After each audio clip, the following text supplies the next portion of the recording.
Bismillah, alhamdulillahirrahmanirrahim, wassalatu wassalamu ala rasulillah, barengan sama Nubo. Ini dia Xiaomi 15, salah satu handphone compact paling worthy untuk dibeli saat ini. Karena power di kamera, power di baterai, dan juga power di handphone atau performance-nya itu sendiri. Tapi apakah tidak ada celah? Tentu ada. Ya kita omongin. Xiaomi 15 ini pas awal diluncurin di Indonesia sih orang-orang pada heboh ya. Karena secara harga itu bisa dibilang punya skema harga yang menarik banget. 11.999 buat varian 12.256 dan 12.999 untuk varian 12.512. Dibandingin pas launching globalnya ini jauh di bawah. Makanya orang-orang penasaran. Kalau dibandingin dengan Xiaomi 14, secara body atau desain dulu deh. Dia ada perbedaan memang. Xiaomi 14 tuh lebih ada lekukan di bagian body belakangnya. Sementara Xiaomi 15 ini cenderung lebih rata ya, gini-gini aja. Tapi rasa di tangannya itu tetap masih enak sih digenggam. Kalau diselidikin sih sepertinya ini terkait juga dengan masalah frame-nya deh. Bentukan frame-nya itu tetap masih ada lekukan yang ngebikin handphone ini nyaman. Baik di bodi bagian belakangnya dan juga di bodi bagian bawahnya gitu ya.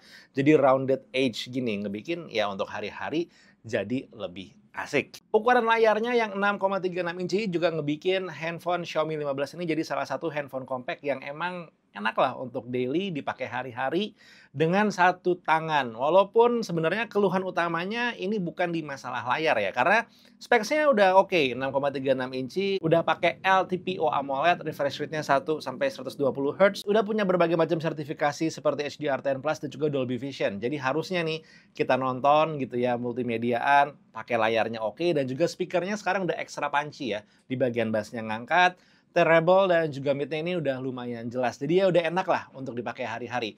Sayangnya, kelemahannya menurut gue untuk compactness-nya ini ada di bagian software. HyperOS 2 itu jangan salah, udah ada peningkatan dibandingkan yang sebelum-sebelumnya. Tapi somehow untuk gue pribadi terutama gitu ya, yang doyan menggunakan one hand mode, untuk mengakses one hand mode di mode gesture, Xiaomi 15 ini agak sedikit rumit ya. Kayak gue tuh benar-benar harus mengakses bagian bar bawahnya gitu. Dan ini pun juga gue sering miss. Nah, seperti lo lihat tadi ya, gue masih ada miss-nya. Sekali lagi, nah kan kepencet yang lain malah. Jadi tidak mudah memang. Harapan gue sebenarnya adalah kedepannya Xiaomi will do something about this lah. Paling nggak untuk mengakses si one hand mode-nya lewat home bar di mode gesture-nya bisa lebih mudah. Tapi harap dicatat ini adalah keluhan pribadi gue ya. Karena emang gue pengguna one hand mode terutama kalau misalnya lagi pakai handphone sambil rebahan. Kalau lo menggunakan modenya 3 buttons, terus juga nggak suka pakai one hand mode, ya tentu ini bukan jadi masalah. Dari sisi bagian baterai, Xiaomi 15 ini lagi-lagi menurut gue impresif ya. Ada peningkatan dari 4.600-an mAh ke 5.240 mAh di Xiaomi 15. Jujur aja ini ngebikin penggunaan Xiaomi 15 jadi super menyenangkan. Karena beberapa kali gue tes gitu ya, di saat gue pakai GSM doang, gue cabut jam setengah 10 pagi. Dia ini masih bisa bertahan sampai jam 12 malam, plus masih ada sisa baterainya. Itu udah cakep. Kalau gue coba mix penggunaan WiFi dan juga GSM ini lebih awet lagi. Gue bisa mendapatkan total masa pakai handphone ini sampai dengan 25 jam. Hitungannya udah oke untuk satu buah handphone compact. Thanks to tentu adalah besaran baterainya yang besar. Kenapa tapi dia tidak menambah ketebalan handphone sampai sebegitunya? Ini akibat teknologi Silica Carbide yang digunakan sama Xiaomi 15. Untuk data benchmarking baterai sendiri di saat gue YouTubean 30 menit, dia ini hanya berkurang daya 2%. TikTokan 30 menit berkurang daya 5%, CODM 15 menit dayanya berkurang 2%, dan MLBB 15 menit baterainya ini berkurang 6%. Untuk nge-charge-nya sendiri, ini yang gue menemukan anomali ya, walaupun handphone ini udah punya speed charge itu sampai dengan 90 watt, dan gue udah mengaktifkan mode speed charging-nya, somehow gue nggak bisa nembus waktu di atas 1 jam 15 menit untuk mengisi daya dari 0 ke 100%. Iya, ada di kisaran 1 jam 15 menit, 1 jam 18 menit, jadi tidak jauh dari situ. Oke, kita pindah sekarang ke bagian performa. Xiaomi 15 ini diperkuat dengan chipset Snapdragon 8 Elite, RAM-nya itu 12 GB, dengan storage-nya itu up to 512 GB. Teknologinya sendiri, RAM-nya LPDDR5X, dan untuk storage-nya itu UFS 4.0. Tentu dengan specs mentok atas, kita bisa ngedapetin raw power dari sintetis benchmark yang udah tinggi lah ya. AnTuTu-nya dia dapat 2.400.000-an, Geekbench singlenya di angka 2.900-an, Geekbench multi-core score-nya di angka 8.800-an, OpenCL 18.652, Vulkan 24.788, 3D Mark Wildlife Stress Test, highest skornya ada di angka 21 ribuan, dengan lowest skornya di angka 16 ribuan, dan tingkat stabilitasnya 76%. Nah, ini menceritakan banyak hal sebenarnya ya untuk bagian si 3D Mark-nya. Pas gue coba main CODM dan juga MLBB, oke, ini bukan handphone gaming sebenarnya, tapi ya nggak apa-apa, gue ceritain aja experience-nya karena masih bisa, ya kan? Terbantu dengan cooling system-nya juga yang sekarang udah lebih bagus, lebih handal. Jadi dipakai main game, 3 game CODM dan juga 1 game MLBB, secara bodi bagian belakangnya ini hanya hangat-hangat aja. Settingan grafiknya pun juga bisa mentok. Tapi temuan gue adalah, entah kenapa pas gue main CODM, setelah berjalan 2-3 menit game pertama, dia frame rate-nya turun dari 120 ke 90. Padahal secara body nggak yang panas gimana-gimana. Di game kedua pun langsung mentoknya hanya di 90 FPS aja. Stabil sih stabil, tapi kan ya kayaknya sayang ya kalau tidak dipakai full potentialnya. Yang menarik adalah pas gue coba langsung main MLBB, tidak pakai nunggu lama-lama, FPS-nya tetap bisa bertahan di 120 FPS selama satu game. Bahkan average-nya pun bisa dibilang tinggi ya. Ada anomali yang entah kenapa terjadi, cuman ya udahlah, di sini gue paparin aja. Intinya, kalau dipakai main game sih masih enak-enak aja. Tapi emang untuk settingan game-game yang kita kompetitif, mungkin frame rate-nya pengen diturunin sedikit, biar handphonenya ini bisa bekerja lebih lama dan lebih nyaman. Oke, kita pindah sekarang dari gaming ke performa editing video deh. Karena kan handphone ini kayaknya lebih pas ya untuk editing foto, editing video. Gua jajal nih menggunakan file benchmark yang gue punya. Ini adalah file 4K Log 10-bit 422 dari Xiaomi 14T, ya kan?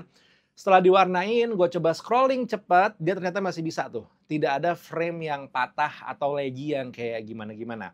Benar, ada frame yang sepertinya kelompat. Ya udah, gue coba scroll yang lebih manusiawi dan ternyata frame by frame-nya ini kelihatan dengan baik, tidak ada nge-freeze dan segala macamnya. Intinya adalah puas lah kalau lo udah menggunakan Xiaomi 15 ini untuk ngedit-ngedit video, terutama kalau kelasannya masih di video vertikal, Shorts, TikTok, atau mungkin Reels. Untuk render time-nya sendiri, file yang sama ya. Source-nya 4K, 10-bit log, 422 udah gue warnain.